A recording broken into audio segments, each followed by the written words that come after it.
Ao vivo. Tá ao vivo.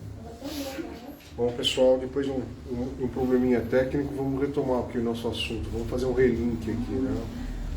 Então, nós estamos comentando a respeito do apego. Deu até o exemplo do mercado de automóveis aí e da dificuldade que as pessoas têm.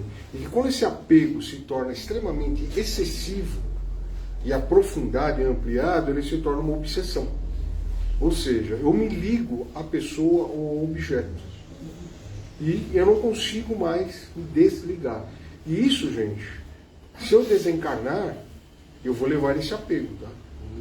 Repetindo, não é só por pessoas, é por objetos.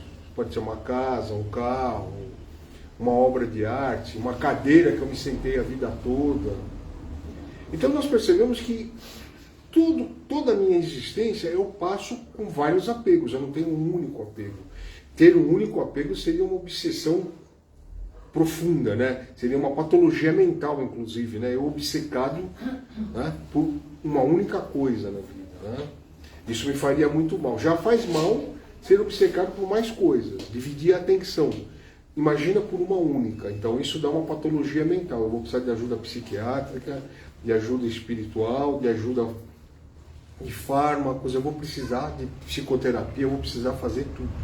Por quê? Porque eu vou estar obcecado. E eu vou chegar a cometer inúmeras besteiras nesse auge da minha obsessão. Eu posso simplesmente dar cabo da vida de alguém se esse alguém se interpor entre eu e o objeto do meu desejo, do meu apego e da minha obsessão.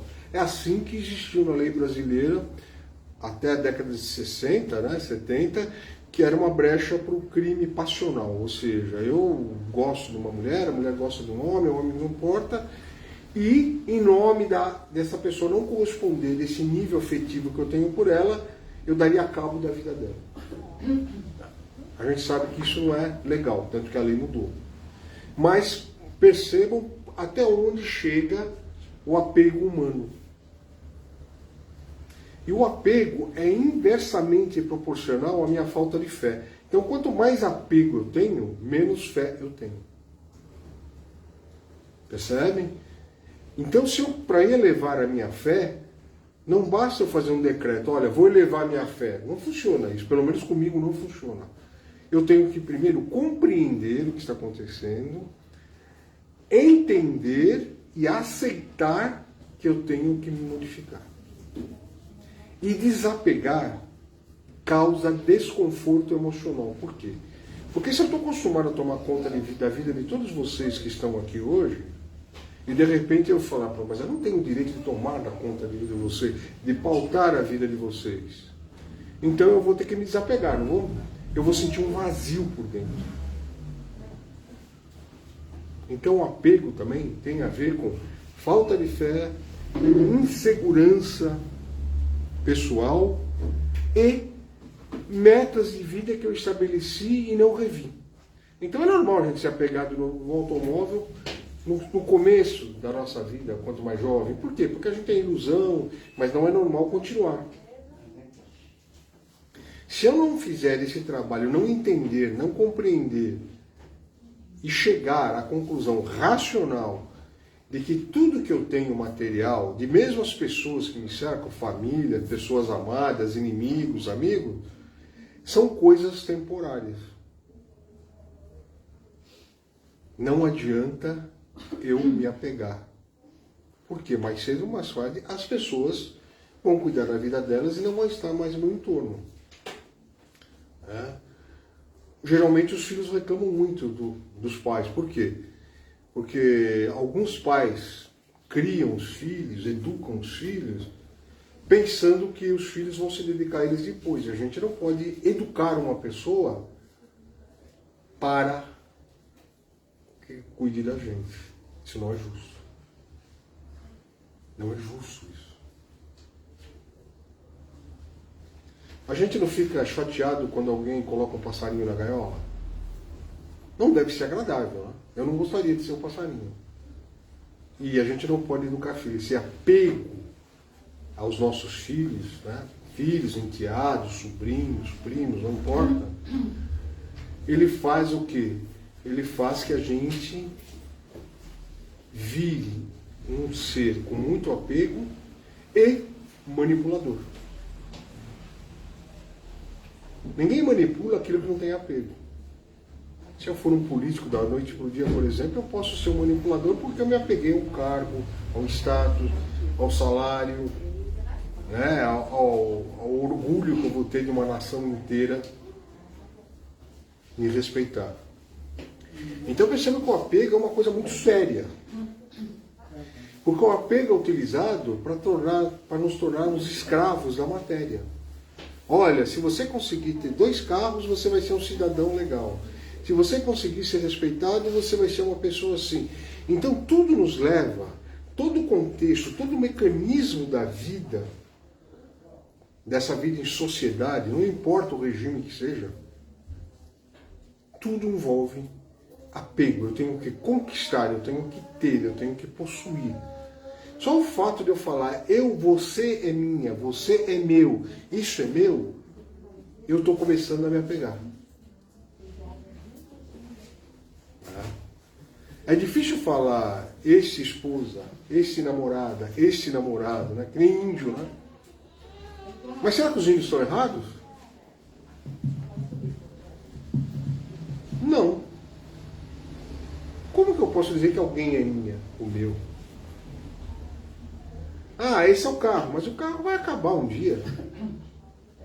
Tanto que estão mudando alguns conceitos na sociedade. Os mais jovens, e eu considero isso uma evolução. Os mais jovens, pelo menos aqui no Brasil, em boas partes do mundo, eles não precisam mais ser donos, eles querem usufruir do serviço. Olha, eu quero alugar um carro. Porque eu não quero ser dono do carro, eu quero que o carro me leve. Ele quer o serviço. Perdão. Ele quer o benefício do transporte para encontrar os amigos, para encontrar o namorado, a namorada. Esse é um conceito bacana de desapego. Porque eu não preciso ser dono. Eu já vim de uma geração que você tinha que comprar. Você tinha passado a vida inteira para ter uma casa, para mostrar que você tinha uma casa, para se sentir seguro. E às vezes a gente perdia a saúde, perdia a sanidade, mas em nome de possuir a casa. Perceberam? Mas eu preciso de um lugar para morar, não preciso? Afinal, quem loteou o planeta? Quem deu os primeiros certificados de propriedade aqui? Não teve, né? Os primeiros espíritos que encarnaram no planeta Terra, eles tiveram o direito de trabalhar a Terra e usufruir do fruto do trabalho da Terra. É uma lei espiritual. Por que eu tenho que ser dono de metade do Brasil? Eu consigo trabalhar metade do Brasil? Não. Então, se eu tiver metade do Brasil com terra, vamos dar um exemplo, se eu for um grande agricultor, eu vou começar a criar um sistema de escravidão para mim. Porque eu não vou ter tempo de evoluir, porque eu vou ter que cuidar de todas essas terras. Primeiro que eu vou cuidar e viver com medo de perder. Quem já foi pobre, ficou rico, fica com medo de ficar pobre. Não é assim? Então eu crio um grande apego que provavelmente, se eu não conseguir enxergar, me libertar e ver outros aspectos da minha vida e só focar, só trabalhar, só viver em torno das minhas terras, eu pouco vou evoluir espiritualmente. E aí vem uma coisa. Eu desencarnei, parti para o plano espiritual.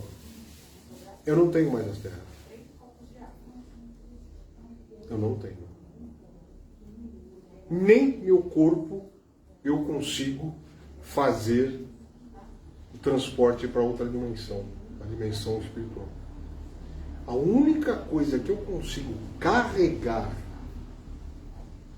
mesmo é a minha consciência. Atos positivos e negativos. Intenções positivas e negativas.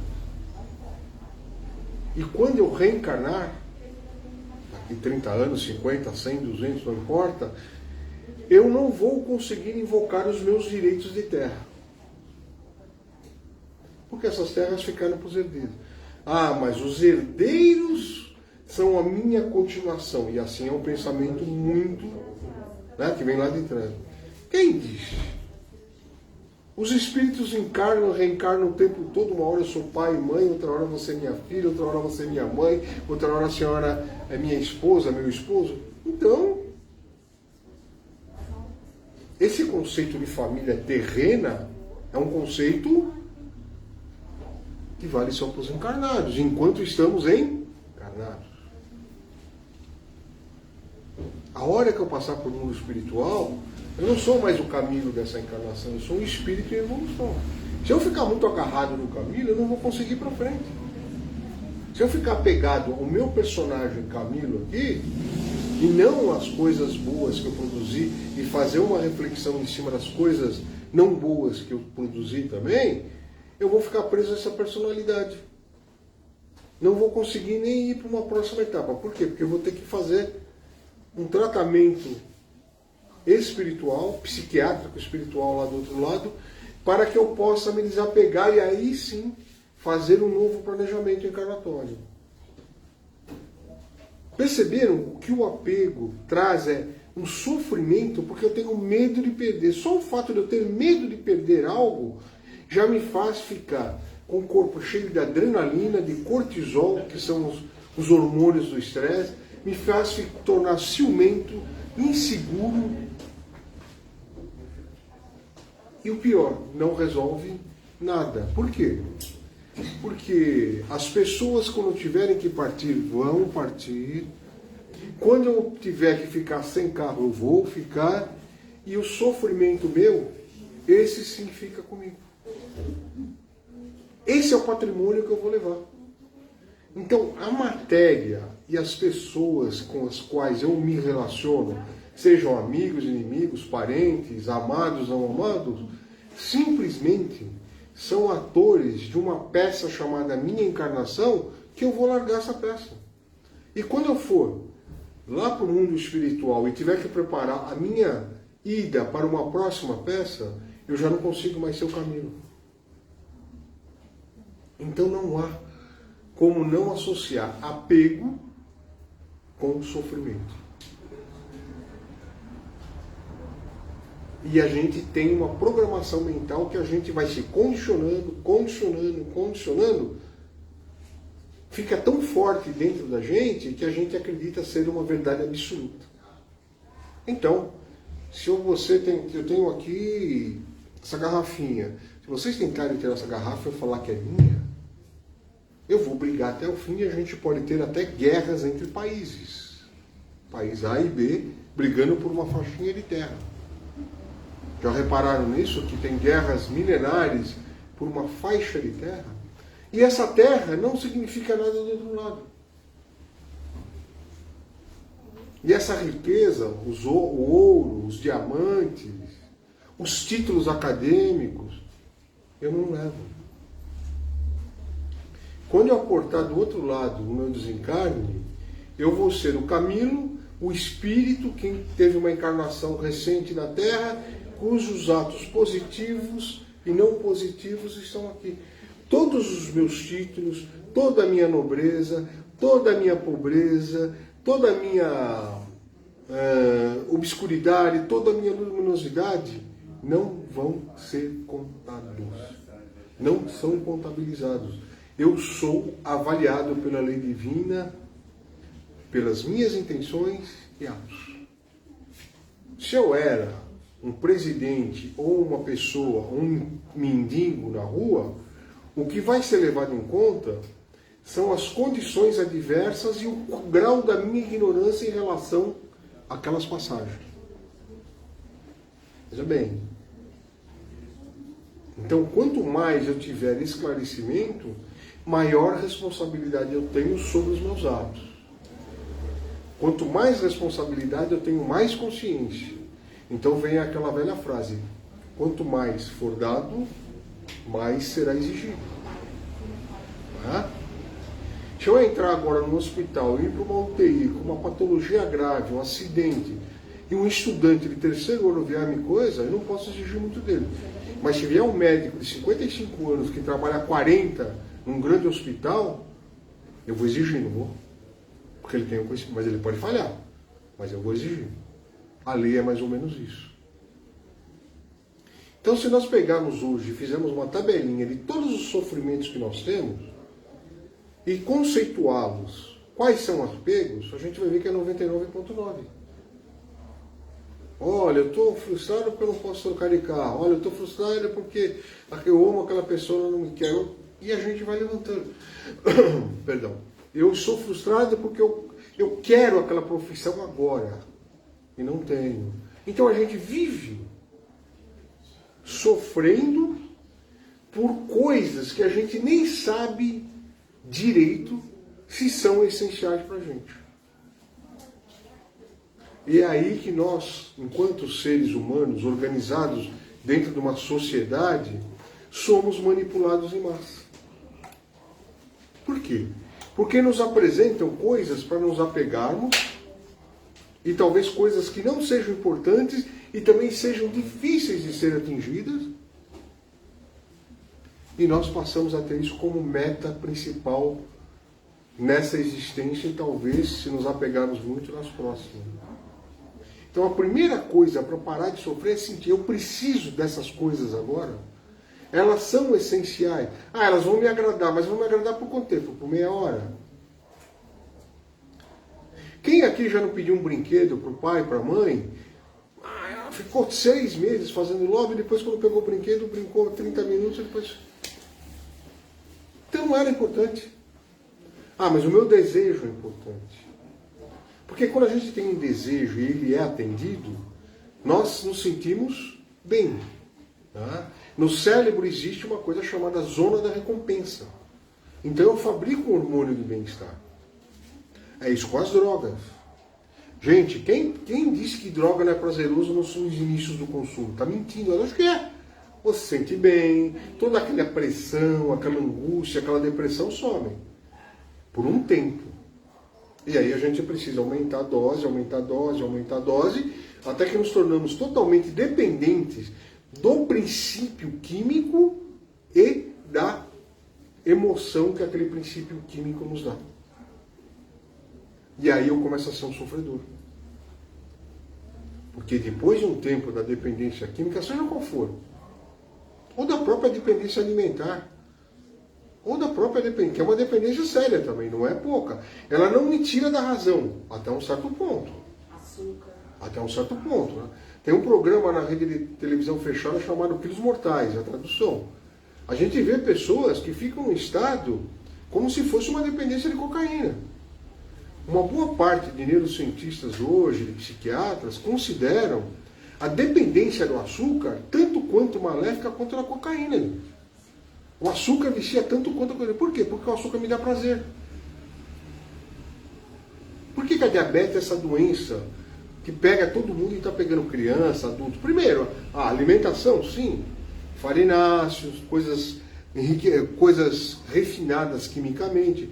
Mas, na verdade, a origem dessa dependência não é alimentar só. Ela começa na dependência emocional.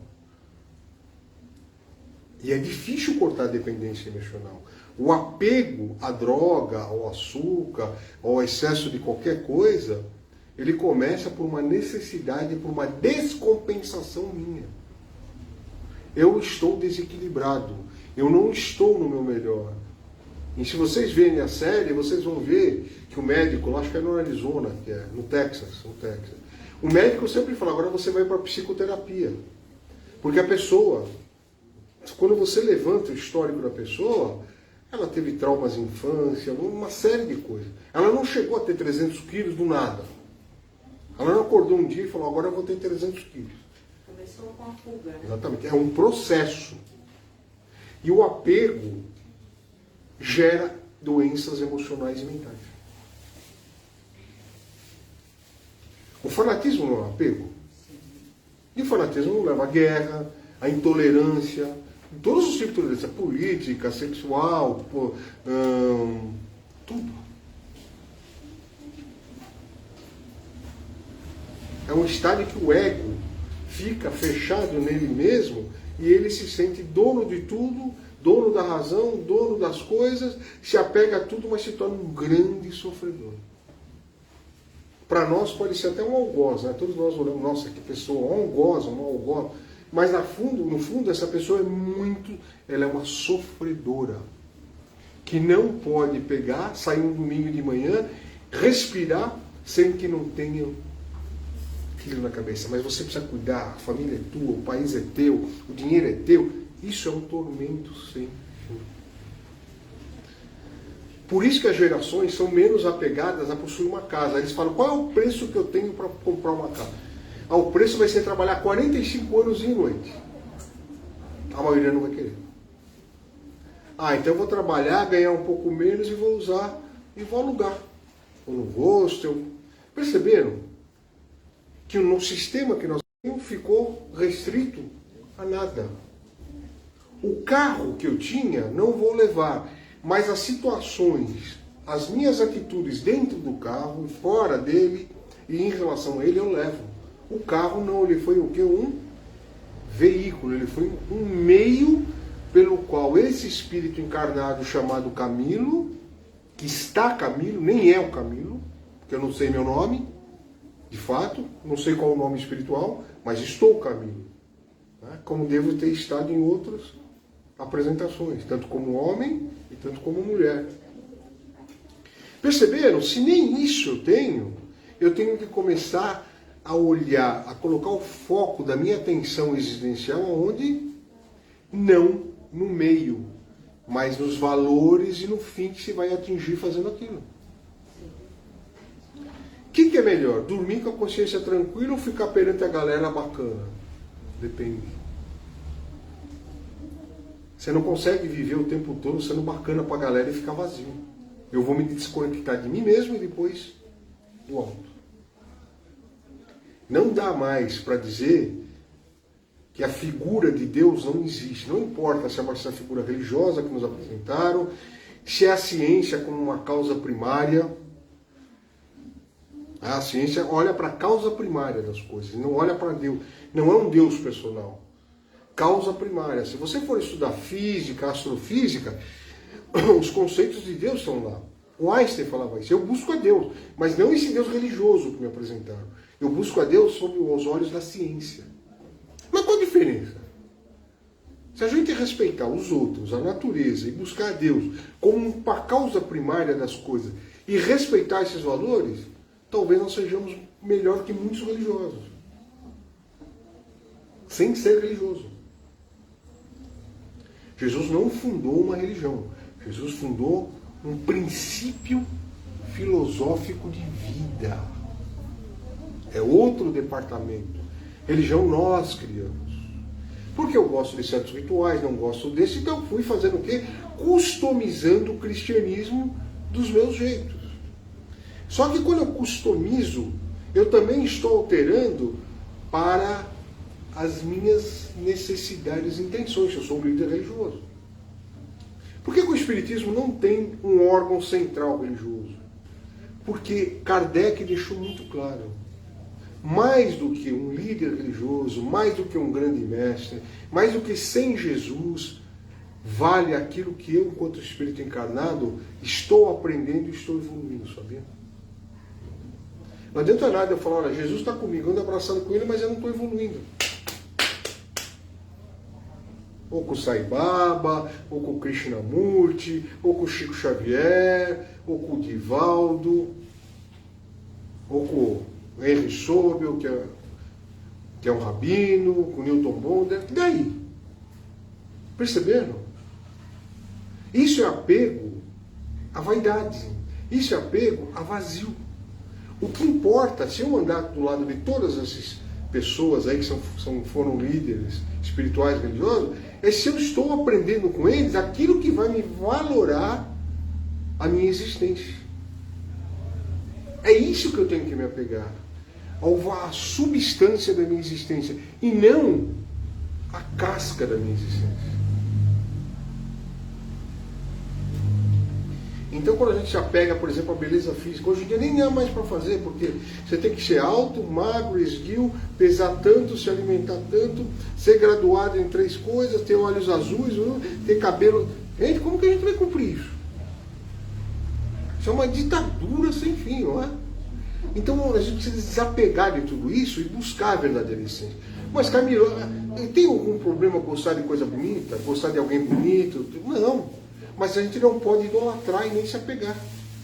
Olha, você está bonito, você está bonita, mas acabou. Se a pessoa não tiver uma essência, e ao se me aproximar de mim, não me apresentar além da impressão inicial, que é o cartão de visita de cada um, vai ficar vazio. Quem aqui já não teve decepção com pessoas bonitas e que falavam bem? Todo mundo, né? Eu também levanto. Pronto. Esse apego que? A aparência. Então a gente precisa fazer, sabe o quê? Uma revisão íntima para falar quais são os valores que realmente, à luz, por exemplo, da doutrina espírita, eu vou embora, o meu espírito vai evoluir. Então o que eu preciso levar para a próxima etapa? É como a gente for fazer uma grande viagem, né? O desencarne é uma grande viagem. O que eu vou levar numa mala de mão? Você vai levar 60 shampoos? Não. Vou lavar com sabonete.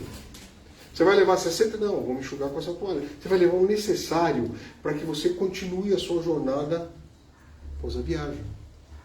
Não vai dar para carregar bagagem de hotel com 60 malas, tipo o pessoal da Broadway, quando vai fazer grandes produções. Né? Existe aquela carreata, aquele série de escravos. Isso esquece. Eu não vou levar. Aliás, nenhum de nós leva. Então, a mensagem que fica é: desapego se eleva com fé. Fé tem que buscar o reino de Deus dentro da gente, não fora. Chamada reforma íntima. Então, agradeço muito. Vou aguardar a Dil chegar aqui. Não, a Bia vai encerrar. Muito obrigado. Não, a Dil, então. Eu pus a Bia numa fria aqui. Obrigado, Dil. Obrigado, Camilo. Te convido a tomar um passe. Tá bom.